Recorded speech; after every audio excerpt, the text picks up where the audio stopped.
नमस्कार, स्वदेश न्यूज की खास पेशकश में आप सभी का स्वागत है। मैं हूं आपके साथ राखी। मध्य प्रदेश गौ सेवा के संकल्प के साथ दुग्ध से समृद्धि के पथ पर अग्रसर है। अंबेडकर कामधेनु योजना के अंतर्गत गोपालन करने वाले आर्थिक रूप से सशक्त होंगे और देश के दुग्ध उत्पादन में मध्य प्रदेश का योगदान 9 से बढ़ाकर हम 20% तक पहुंचाने का लक्ष्य अवश्य प्राप्त करेंगे। ये कहना है मुख्यमंत्री डॉक्टर मोहन यादव का। मध्य प्रदेश के मुख्यमंत्री डॉक्टर मोहन यादव ने विश्व दुग्ध दिवस के अवसर पर प्रदेश के दुग्ध उत्पादकों को बधाई दी। उन्होंने कहा कि मध्य प्रदेश देश की डेयरी कैपिटल बनने की दिशा में तेजी से अग्रसर है। प्रदेश का दुग्ध उत्पादन अब 9% से बढ़ाकर 20% तक पहुंचाने का लक्ष्य है। उन्होंने कहा कि इसके लिए गौशालाओं को, पशुपालन को बढ़ाना है, दूध के बोनस को बढ़ाना है, क्योंकि ये सब एक दूसरे के पूरक हैं। मुख्यमंत्री ने कहा कि अंबेडकर कामधेनु योजना के तहत गोपालकों को आर्थिक सशक्तिकरण मिलेगा। साथ ही प्रदेश सरकार ने नेशनल डेयरी डेवलपमेंट बोर्ड के साथ अनुबंध कर ग्रामों में दुग्ध सहकारी समितियों के गठन का निर्णय लिया है, जिससे उत्पादन में वृद्धि होगी। मुख्यमंत्री ने सांची ब्रांड को लोकप्रिय बनाने और गौशालाओं और गोपालकों को प्रोत्साहित करने पर भी जोर दिया है। प्रदेश में गाय के दूध से निर्मित उत्पादों और औषधियों को अधिक से अधिक लोगों तक पहुंचाने का प्रयास जारी है। मुख्यमंत्री ने कहा कि दुग्ध संकलन और सहकारी क्षेत्र में दुग्ध उत्पादन बढ़ाने के प्रयासों में तेजी लाई जाएगी। प्रदेश के जिन ग्रामों में सहकारी समितियां सक्रिय हैं, वहां दुग्ध उत्पादन में सकारात्मक परिणाम मिलेंगे। वहीं बाकी गांवों के लिए कार्ययोजना तैयार की गई है। इस कार्ययोजना के क्रियान्वयन के लिए जिला स्तर पर प्रयास किए जा रहे हैं। नेशनल डेयरी डेवलपमेंट के साथ हुए अनुबंध के परिणाम स्वरूप प्रदेश में दुग्ध उत्पादन को बढ़ाने के प्रयास तेज किए गए हैं। तो दुग्ध उत्पादन 9 से 20% करना एक लक्ष्य निर्धारित किया गया है, क्योंकि एक विश्व दुग्ध दिवस ये विशेष है। इसके लिए मध्य प्रदेश के मुख्यमंत्री डॉक्टर मोहन यादव ने बधाई दी है। जो दुग्ध उत्पादक हैं, जो गोपालक हैं, उनको भी बधाई दी है। और लगातार ये पूरा जो उत्पादन है दूध का, उसे 9 से 20% तक ले जाने का जो लक्ष्य है, उसको लेकर कितनी चुनौतियां होंगी, किस तरीके से इससे और ज्यादा लाभान्वित होंगे, ये एक वाकई चर्चा का विषय बनता है। तो दुग्ध से समृद्धि के पथ पर अग्रसर मध्य प्रदेश। सीधे चर्चा पर चलेंगे। हमारे साथ मेहमान जुड़े हैं। सबसे पहले आपका परिचय करा दें। एमएस राजपूत हमारे साथ जुड़े हैं, पूर्व चेयरमैन हैं सांची से। एमएस राजपूत जी, बहुत स्वागत चर्चा में जुड़ने के लिए। और अब से कुछ देर में हमारे साथ गिरीश पालीवाल जी भी जुड़ेंगे, उनका भी मैं वेलकम करूंगी। वो अब से कुछ देर में हमारे साथ जुड़ेंगे। फिलहाल मैं चर्चा की शुरुआत एमएस राजपूत जी आपसे कर रही हूँ। मुझे सुन पा रहे हैं? जी जी मैडम, सुन रहा हूँ मैं आपकी बात। हाँ, क्योंकि दर्शकों को और आपको, आपकी चैनल को दूध संघ उत्पादक परिवार की ओर से बहुत बहुत स्वागत और वंदन, अभिनंदन। बिल्कुल सर, आपको भी बहुत सारी शुभकामनाएं। और इस क्षेत्र में क्योंकि काम कर रहे हैं, एक लंबा अनुभव रहा है। कितनी चुनौतियां मानते हैं, कितने अप एंड डाउन्स देखने को मिलते हैं, लेकिन उससे भी महत्वपूर्ण ये होगा कि विश्व दुग्ध दिवस है, क्योंकि मध्य प्रदेश के मुख्यमंत्री ने बधाई भी दी है। और 9 से 20% तक ले जाना, ये जो लक्ष्य निर्धारित किया गया है, इसे किस तरह से देखते हैं? मैं समझता हूं कि सरकार ने जो लक्ष्य दिया है हमारे लिए बहुत चुनौतीपूर्ण है। अभी पिछले 20 वर्षों से लगातार मैं दुग्ध क्षेत्र और सहकारी क्षेत्र में काम कर रहा हूं। तो सरकार ने जो नीति बनाई है, अभी जो एनडीडीबी को जो दिया है, तो उसमें जो है अभी किसी किसान उत्पादक दुग्ध को बिना बात किए सरकार ने जो डिसीजन लिया है, और हमको विश्वास में बिना लिए दुग्ध उत्पादक किसी भी जनप्रतिनिधि को विश्वास में लिए सरकार ने जो डिसीजन लिया है, तो ये तो दुर्भाग्यपूर्ण है। दूध उत्पादकों के साथ अन्याय है। तो सरकार को चाहिए कि अगर सरकार ने जो कमिटमेंट चुनाव में किए थे, शिवराज सिंह चौहान की जब सरकार थी 2017 में, तो एक बार किसान आंदोलन हुआ था, दुग्ध उत्पादन में मंदसौर में जो गोलीकांड हुआ था, तो शिवराज सिंह चौहान ने भी कमिटमेंट किया था कि हम सरकार के जो दुग्ध उत्पादक है, किसान जो है, उनको हम बोनस की राशि प्रदान करेंगे। अभी लास्ट में जो चुनाव हुए थे, जब भी सरकार ने अपने मैनिफेस्टो में कहा था कि हम जो दुग्ध उत्पादक को बोनस की राशि देंगे, लेकिन आज तक तो अभी तक कोई बोनस की राशि किसानों के पास आई ही नहीं। तो मैं तो सरकार से गुजारिश करूंगा कि दुग्ध उत्पादक जो है उनको ध्यान में रखकर, उनको विश्वास में लेकर अगर काम करेंगे तो दुग्ध को 20 के बजाय 25 पे पहुंच सकता है। मगर हम तो चाहते हैं कि जैसे डबल इंजन की सरकार चाहते हैं, दुग्ध उत्पादक एनडीडीबी भी काम करे, दुग्ध उत्पादक का जो बोर्ड रहता है, बोर्ड मिलकर काम करेंगे तो निश्चित ही 20% की जगह 25% हम ले जा सकते हैं। ऐसा मेरा अनुमान है। बिल्कुल ठीक बात है। और उस पूरी चर्चा में हमारे साथ पूर्व संचालक हैं दुग्ध संघ के गिरीश पालीवाल जी, वो भी हमारे साथ जुड़ गए हैं। गिरीश जी, बहुत स्वागत चर्चा में जुड़ने के लिए, क्योंकि विश्व दुग्ध दिवस है। सभी को शुभकामनाएं दी हैं मध्य प्रदेश के मुख्यमंत्री डॉक्टर मोहन यादव ने। और जाहिर तौर पर देखिए, जितने भी दूध उत्पादक हैं या गोपालक हैं, जो पशुपालक हैं, मुझे लगता है उन लोगों के लिए यदि कोई योजनाएं आती हैं, उसको कैसे क्रियान्वित करना है, उसे कैसे लाभान्वित करना है, ये जो लक्ष्य एक 9% से 20% लेकर जाने का एक लक्ष्य है, इन तमाम चीजों को लेकर जो एक MOU साइन हुआ, ये जो बात आई है सामने, इसे किस तरह से आप देखते हैं? पहले तो मैं दुग्ध दिवस पर हमारे दुग्ध उत्पादक किसानों को पूरे मध्य प्रदेश के उनको बधाई देना चाहता हूँ, जो चाहे वो ऑर्गेनाइज क्षेत्र के हों, चाहे वो अन्य क्षेत्रों से हमारे दुग्ध उत्पादन के कार्य में लगे हुए हैं। अभी हमारे पूर्व अध्यक्ष मस्तान सिंह जी की बात मैं सुन रहा था। मध्य प्रदेश सरकार ने जो भी निर्णय लिए हैं या जो भी निर्णय लेने जा रही है, उस पर विस्तार से चर्चा करेंगे। पर आपने जो मुझसे प्रश्न किया कि मध्य प्रदेश सरकार जो दुग्ध उत्पादकों और दुग्ध क्रांति और दूध बढ़ाने के संबंध में जो काम कर रही है, किसी भी क्षेत्र में दुग्ध उत्पादन, दुग्ध क्रांति, श्वेत क्रांति पहले से चली आ रही है, कोई नई बात नहीं है। किसानों के प्रति चिंता तो सभी करते हैं, पर दुग्ध उत्पादकों के प्रति चिंता अभी तक मेरी नज़र में तो नहीं की जा रही है, ज़मीनी स्तर की जहाँ तक बात है। आपने कहा दुग्ध उत्पादन बढ़ेगा, निश्चित रूप से दुग्ध उत्पादन बढ़े, ये बहुत अच्छी बात है। पर उससे पहले नकली दूध मार्केट में जो आ रहा है वो हमारे स्वास्थ्य के लिए बहुत चिंताजनक है। इस पर कोई भी सरकार ने कभी भी कोई काम नहीं किया, ना गाय पर कोई काम किया, ना नकली दूध पर कोई काम किया। दोनों एक दूसरे के पूरक हैं। यदि नकली दूध पर प्रतिबंध लगेगा तो गाय माता की हमारे सेवा भी करेंगे और उसके दूध की दर भी हमको सही मिलेगी। चूँकि मैं ये बड़े विश्वास से और बड़े अनुभव के आधार पर और जानकारियों के आधार पर बोल रहा हूँ कि अगर सही ढंग से सर्वे हो जाए तो जहाँ जिस मात्रा में दूध उत्पादन कहीं से आ रहा है उस मात्रा में वहाँ गौवंश है ही नहीं, तो दूध आ कहाँ से रहा है। सबसे बड़ी चिंता की बात तो ये है। और ये केवल आप और नहीं मैडम, आप जो बैठी हैं आपके लिए भी चिंता है। यदि आप एडल्टेड मिल्क लेंगी तो आपके स्वास्थ्य, आपके परिवार को भी बहुत बड़े भुगतान करने पड़ेंगे। आज किडनी फेल्यूर हो रही है, लीवर फेल्यूर हो रहा है, विभिन्न प्रकार की बीमारियां जन्म ले रही हैं।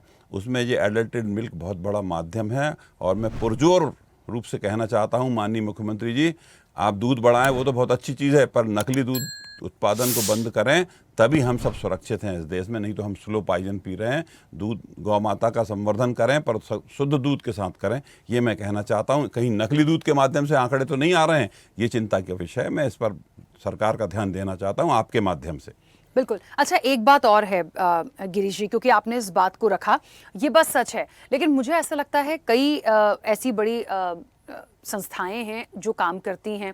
जैसे कि कहा जा रहा है, मैं सांची का ही एक जिक्र कर लूं, एक लोकप्रिय ब्रांड है और जाहिर तौर पर इसको भी बढ़ाने की बात सरकार करती है। हमारे साथ तो पूर्व चेयरमैन सांची के जुड़े भी हैं इस पूरी चर्चा में, तो ये बात सच है। लेकिन इस चीज को कैसे पकड़ा जाएगा? क्योंकि यदि मैं दूध के रेट की बात करूं, तो जो कीमतें हैं जो आप निर्धारित कर रहे हैं, हर व्यक्ति की एक मजबूरी तो है। दूध तो हर घर में एक आवश्यकता की चीज है। अब वो कैसा आ रहा है, कैसा नहीं आ रहा है, ये मॉनिटरिंग, ये जिम्मेदारी, इसकी धरपकड़ के लिए सबसे ज्यादा क्या किया जाए और किसको जिम्मेदार इसके लिए मानेंगे? क्योंकि पॉइंट आपने उठाया, इसलिए मैं सवाल भी आपसे कर रही हूं। देखिए मैडम, ये तो सरकार का विषय होता है और ये तकनीक का विषय होता है। आज इस विकासशील युग में हम ये कहें कि हम नकली दूध को कैसे पहचान पाएंगे, तो ये सरकार के लिए कोई बहुत बड़ी बात नहीं है। सरकार अगर तय कर ले और सरकार यदि कटिबद्ध हो जाए तो सारा काम बड़े आसानी से किया जा सकता है। पर बड़े स्तर पर जो बड़े दुग्ध उत्पादक या बड़े, मैंने कहा ना कि आप पता करिए ना, पशु गणना करवाएं और पशु गणना के आधार पर क्या नहीं है तकनीक। आज खाद्य एवं औषधि विभाग, food quality control, central government की क्वालिटी कंट्रोल, ये टीमें क्या कर रही हैं? हमें मैदान में नहीं दिखती हैं, नज़र ही नहीं आती हैं। मैं तो ये कहूँगा कि आप अन्यथा ना लें, आरोप ना, मैं आरोपित नहीं, मेरा नेचर नहीं इस तरह का, पर मैं तो कहता हूँ ये सिर्फ वसूली अभियान चलाते हैं। जहाँ इनको करना है वहाँ करते हैं, जहाँ नहीं करना है वो नहीं करते हैं। लेकिन मैं आपसे ये कह रहा हूँ, मेरी ये प्रार्थना है सरकार से, एक दुग्ध पूर्व संचालक के नाते, कृषक कल्याण संगठन के उपाध्यक्ष के नाते, एक किसान के नाते, मेरी ये प्रार्थना है कि इसमें तकनीक का उपयोग करके यदि आपने नकली दूध पर कंट्रोल कर लिया तो किसानों को दूध के दाम भी अच्छे मिलेंगे, उपभोक्ता को शुद्ध दूध भी मिलेगा और गौ माता रोड पर नहीं मिलेगी। मैं आपसे कह रहा हूँ राखी वर्मा जी, मैं आपके माध्यम से सरकार से कहना चाहता हूँ। बिल्कुल। जहाँ तक आप दूसरी बात कर रहे हैं तो तमाम टेस्टिंग यूनिट्स आजकल बन चुकी हैं। जब जैविक उत्पाद पर आप कह रहे हैं, आज आप मूंग के बारे में कह रहे हैं कि मूंग जो है आपकी जहरीली हो गई, तो इसको कैसे परीक्षण कर रहे हैं आप? मूंग का परीक्षण में आपको जहरीली लग रही है, लेकिन नकली दूध आपको नकली दूध नहीं दिख रहा है। ये नकली दूध का तो आंकड़ा सीधा ही है कि आपकी किसी जगह से दूध उत्पादन आ रहा है, मान लीजिए 500 लीटर, तो एक जानवर कितना दूध, जानवर नहीं है 10 और 500 लीटर दूध उत्पादन हो रहा है, तो कहीं ना कहीं संशय है कि नहीं? राखी जी आप बताइए। सीधी सीधी बात है, ज़मीन पर उतरना पड़ेगा, ज़मीन के लोगों से संपर्क करना पड़ेगा, जनप्रतिनिधियों को उस क्षेत्र में काम कर रहे लोगों के साथ संपर्क बनाना पड़ेगा सरकार को, केवल अधिकारियों के माध्यम से, सरकारी आंकड़ों के माध्यम से और MOU साइन करने से यहाँ पर दुग्ध उत्पादन की स्थिति नहीं अच्छी होगी, ना ही गौ माता की स्थिति अच्छी होगी। ठीक है, MS राजपूत जी कुछ कहना चाह रहे थे, आप अपनी बात रखिएगा। लेकिन ये बात सच है, मैं आपसे भी जानना चाहूंगी, ये बात तो सच है, यदि जो गौपालक हैं या पशुपालक हैं, यदि उतना हम गौ माता के लिए कर दें, उनकी हर चीज़ की व्यवस्था हो जाए, एक अच्छा दूध का उत्पादन हो और उसके बाद लोगों तक भी वो पहुंचे, तो वहाँ से यदि शुरुआत की जाए तो सब कुछ अच्छा हो सकता है। लेकिन ये बात सच है, ये एक जो चिंता जताई है गिरीश जी ने मिलावट वाली, ये है सर, इसको हमको थोड़ा सा देखना पड़ेगा कि हम इसके लिए क्या कर सकते हैं, कैसे आइडेंटिफाई कर सकते हैं। क्योंकि जो पैकेट्स हमारे घर में आता है, मैं तो खुले दूध की भी बात करूं, बहुत सारे लोग खुला दूध भी लेते हैं, तो कैसे वो जानेंगे? ये इसके लिए थोड़ी सी जागरूकता तो ठीक है लोगों में हो, लेकिन आप किसी को ब्लेम एकदम से कैसे कर देंगे, ये भी एक सवाल है। हाँ बोलिए। जी राखी जी, मेरी बात सुन पा रही हैं आप? बिल्कुल सुन रही हूँ, बोलिए सर। जैसा आप गिरीश पालीवाली जी ने बताया मिलावटी दूध के संबंध में, मैं आपकी चैनल के माध्यम से सरकार और आपके जो दूध उत्पादन जितने भी किसान हैं, हम सबको साथ में लेकर और हमारा जो बोर्ड है उसको, बोर्ड को इलेक्टेड कर दीजिए, तो बोर्ड के माध्यम से निगरानी पूरे संगठन रखेगा उस पर, और चुनाव जो है समय पे अगर हो जाएंगे तो सरकार जो है डबल इंजन की सरकार हो जाएगी। संगठन के जो लोग हैं और सत्ता के लोग हैं, सरकारी लोग जो हैं और संगठन के लोग मिलकर हम काम करेंगे, निश्चित ही मिलावटी दूध पर लगाम कसी जा सकती है। और अगर कोई जनप्रतिनिधि नहीं है तो सरकार क्या कर सकती है, क्या करेगी, वो तो सरकार का विषय है, इसमें मुझे कुछ कहना नहीं है, टिप्पणी नहीं करूंगा मैं। अगर बोर्ड इलेक्टेड रहता है, सरकार के बीच में, NDDB के बीच में इनके क्या एग्रीमेंट हुए मुझे नहीं मालूम है, लेकिन अगर NDDB और हमारा बोर्ड जो इलेक्टेड बोर्ड रहता था, अगर दोनों मिलकर काम करेंगे तो गिरीश जी की पालीवाल जी जो कह रहे हैं उस पर निश्चित रूप से लगाम कसेगी। गिरीश जी उनके क्षेत्र में काम करेंगे, हमारे बोर्ड डायरेक्टर दूसरे क्षेत्र में काम करेंगे, और हम निरंतर जो है सुबह शाम जो है मॉनिटरिंग करेंगे, और निश्चित रूप से मिलावटी दूध है कम से कम हमारी सांची में तो नहीं आएगा। जो विश्वास हमारा जो जमा हुआ है 25-30 साल से, उस पर बिल्कुल खरे उतरेंगे, ऐसा मेरा विश्वास है। मुझे लगता है जहां जिसकी सप्लाई जिस तरीके से हो रही है, वो भी यदि गंभीरता से इसको, क्योंकि कई टेस्टिंग यूनिट्स हैं जैसे गिरीश जी कह रहे थे, यदि वहां से ये तमाम चीजें होने लगे तो बिल्कुल जो लोग ये तमाम चीजें कर रहे हैं उनकी पकड़ हो जाएगी। अच्छा, अब क्योंकि विश्व दुग्ध दिवस है, क्योंकि बात निकली है दूध की, मुझे ऐसा लगता है कि एक सबसे बड़ा फैक्टर है कि पानी मिला दिया। ये तो आम बात है सर, पानी मिला के आप दे रहे हैं, लेकिन केमिकल युक्त जो चीजें हैं, जो मिक्स पाउडर हैं, जो सीधे सीधे हमारे लीवर किडनी को इफेक्ट करेंगी, वो एक गंभीर विषय है। आप ठीक है, आप 1 लीटर दूध में आप पानी मिला के दे देंगे, ठीक है, आप अपने प्रॉफिट के लिए ये भी कर रहे हैं, लेकिन आप कुछ ऐसी चीजें भी कर रहे हैं कि वो आपको गाढ़ा भी दिख रहा है, आपको वो अच्छा भी दिख रहा है, और उसके अंदर जो केमिकल गया उसका क्या करें? आप कितना ही बॉईल कर लीजिए, वो तो यदि हार्मफुल है तो है। इसकी टेस्टिंग मुझे लगता है सबसे ज्यादा जरूरी है, जिस पर हमें ध्यान देना पड़ेगा, और जल्दी से जल्दी देके एक सुझाव के तौर पर मुझे लगता है जो बात आई है उसको सरकार को थोड़ा गंभीरता से लेना पड़ेगा। लेकिन वो कब लेंगे? जब आप लोगों की जो भागीदारी है, आप लोग जो बड़ी बड़ी यूनिट्स हैं जो सप्लाई होके आ रहा है, जब आप लोग ये बातों को रखें तब। हाँ गिरीश जी कुछ कह रहे हैं। मैं आपके माध्यम से ये कहना चाह रहा था कि मैं जिस क्षेत्र से आता हूँ, उदयपुर विधानसभा से, मेरे मित्र भी हैं और हमारे सरकार में, मतलब मध्य प्रदेश सरकार में मंत्री भी हैं, वो इसी विभाग के मंत्री हैं। अभी आपने देखा होगा, उन्होंने कई बार खुद जाकर होटलों में फूड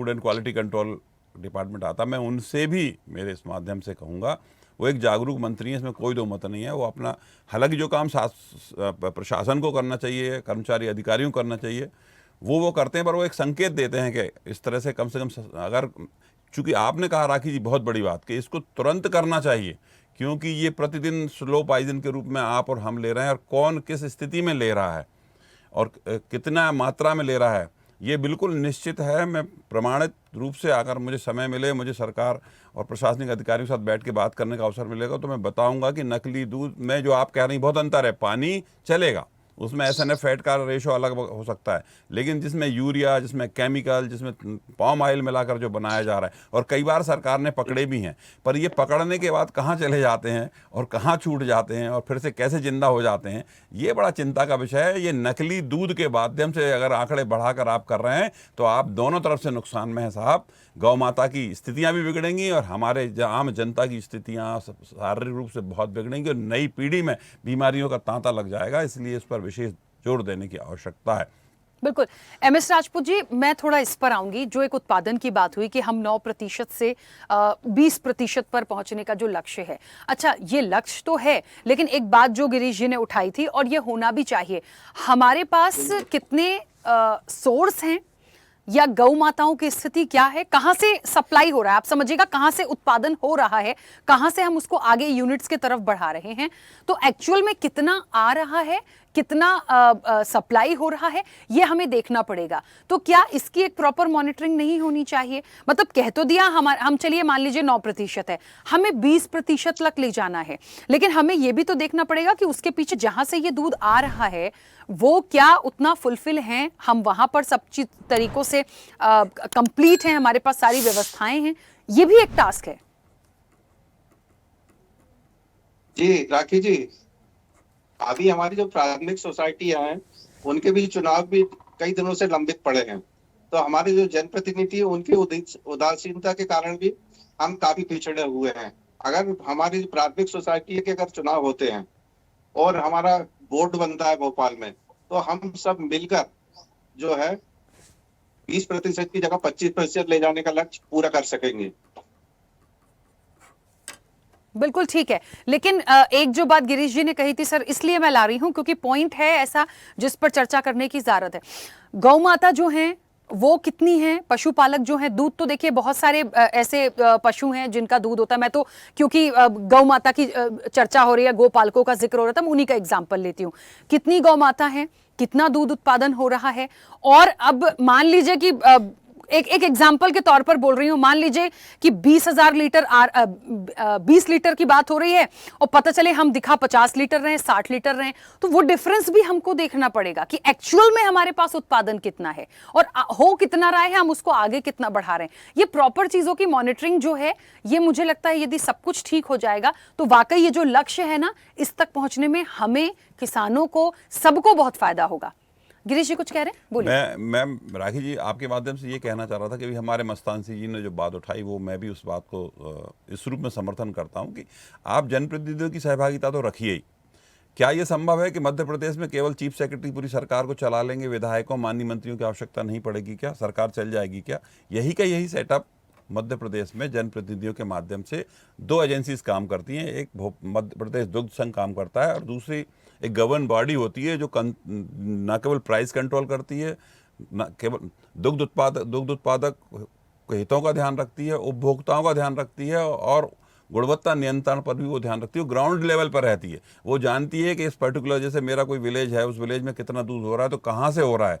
वो निचले लेवल तक हमारा एक नेटवर्क होता है, हम बता सकते हैं कि 200 लीटर अगर दूध उत्पादन हो रहा है तो यहाँ पर इतने पशु जरूर निश्चित रूप से दुधारू पशु उस गाँव में होंगे। पर आश्चर्य ये है कि जहाँ पर दुधारू पशुओं की संख्या ही नहीं है, वहाँ से दूध उत्पादन आ रहा है। मैं किसी क्षेत्र विशेष की बात नहीं करता, पर चंबल और ग्वालियर तरफ कई बार छापे पड़े हैं और यहाँ जब कोई त्यौहार होता है तो सैकड़ों कुंटल मावा आता है और भोपाल में बिकता है और पकड़ाया जाता है, और पकड़ाने के बाद कार्रवाई के बाद बंद हो जाता है। ये बात इतनी इतना आसानी से नहीं ले, ये बहुत महत्वपूर्ण बात है। सरकार जो चाह रही है, जैसे कामधेनु योजना की बात कर रहे हैं, हमारे संविधान निर्माता पूज्य बाबा साहब अम्बेडकर के नाम से जो एक नवीन योजना सरकार चला रही है, जिसमें अनुदान भी कर रहे हैं, मुझे वो ज़मीन पर उतरती अभी दिख नहीं रही है। ऐसी योजना अगर ज़मीन पर उतारी जाए तो करे कौन? ये प्रशासनिक अमला कर नहीं पा रहा है। एनडीडीबी अभी ज़मीन पर उतरी नहीं है। मैं तो कहता हूँ कि एनडीडीबी केवल एक काम कर ले, केवल एनडीडीबी कितना कर ले कि वो ज़मीन पर जो एडल्टेड मिल्क है, जो मिश्रित दूध है, ख़ासतौर से केमिकल वाला दूध है, उसको अगर किसी रूप में रोक लगा दे, जो कि सेंट्रल गवर्नमेंट से जुड़ी है, उनके पास और नई तकनीक होंगी। एनडीडीबी एक ऐसी संस्था है जो अमूल को भी गवर्न करती है और हम सबको काफ़ी बड़े लेवल पर उसका काम है। तो वो इस तकनीक के माध्यम से यहाँ एडल्टेड मिल्क को अगर रोक लेती है तो मैं समझता हूँ, और कामधेनु योजना जो आपकी चल रही है बाबा साहब अम्बेडकर के नाम से, उसको अगर हम गति दे देते हैं तो 9 से 20% दूध भी बढ़ जाएगा, एडल्टेड मिल्क भी रुक जाएगा और हमारे दुग्ध उत्पादकों को अच्छा दूध भी मिलने लगे, दुग्ध उपभोक्ताओं को अच्छा दूध भी मिलने लगेगा और हमारे दुग्ध उत्पादकों की आर्थिक स्थिति सुधर भी जाएगी। पर ये सब कंपाइल करने के लिए निश्चित रूप से आपको जमीनी स्तर से जो होते हैं, नियुक्त नहीं निर्वाचित लोग चाहिए। नियुक्त लोगों के अंदर वो क्षमता नहीं होती जो निर्वाचित लोगों में होती है। वो किसी दल से हों, वो विषय नहीं है। बिल्कुल, कुछ कहना चाह रहे हैं एमएस राजपूत जी, बोलिए। जी राखी जी, मैं आपके माध्यम से 2 बिंदु पर आपका ध्यान आकर्षित करना चाहता हूँ। एक तो क्या है, सरकार समय समय पे जो पशु की जनगणना होती है, उसकी जनगणना लगभग 20 साल से अभी हुई नहीं है। उससे हमारे को, जैसे गिरीश जी ने आपको बताया था, मैं उनकी बात से सहमत हूँ। इसकी जनगणना समय समय पर होना चाहिए। दूसरी बात, हमारे 60 जिले हैं पूरे प्रदेश में, तो सरकार को चाहिए कि एक जो उनकी योजना समिति जो बैठक थी, जहाँ से सरकार की योजना क्रियान्वित होती है जिले से कम सरकार को या दुग्ध संघ को अपना एक जनप्रतिनिधि उसमें रखना चाहिए, ताकि वो सरकार की जो जन कल्याणकारी योजना है जनता तक ले जाने में मदद करती है।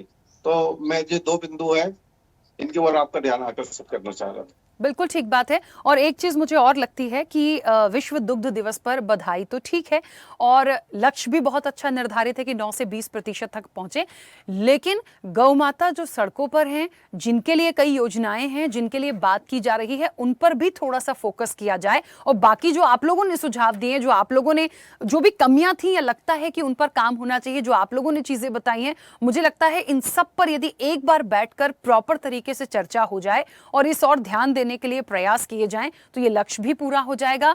और कहते हैं ना कि हमको ऐसा मिल्क नहीं मिलेगा जो हमारी हेल्थ के लिए हानिकारक हो, तो हम इन सारी चीजों को भी देख पाएंगे।